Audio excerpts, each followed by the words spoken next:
Marami nga ngayon sa mga netizens ang napatanong o napareact dito sa mga larawan ng isa sa pinag-uusapan ngayon na si Senior Aguila dahil kasama nga niya ang mga senador natin sa bansa.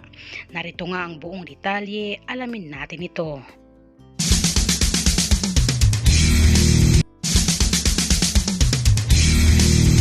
Ang mga larawan na ito ay makikita nga natin ang pinag-uusapan or ang mainit-init na pinag-uusapan ngayon sa ating bansa, si Senior Aguila o si Jeren Esquilario nga sa totoong buhay, 23 years old na taga Surigao del Norte.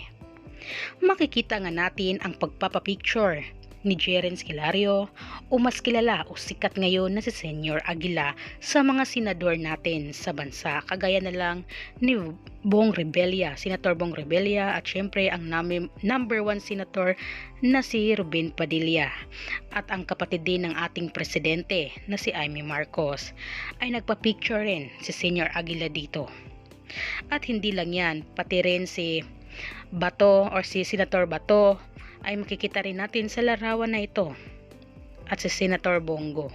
Talaga namang marami ngayon sa mga netizens ang napareact o napatanong dito kung bakit nga ba nagpa-picture si Senior Aguila, na talaga namang marami ang naging question, bakit daw may picture. Ayon naman sa ilang netizens, sabi nila talagang lahat tayo ay may karapatan na magpa-picture sa mga senador o sa mga kinilala o mga iniidolo natin, kagaya na lamang ni Senior Aguila. Pero ang iba nga ay binigyan kasi ng ibang meaning, dahil nga ito sa kinakasangkutan ngayon ni Senior Aguila or Jeren Esquilario nga sa totoong buhay.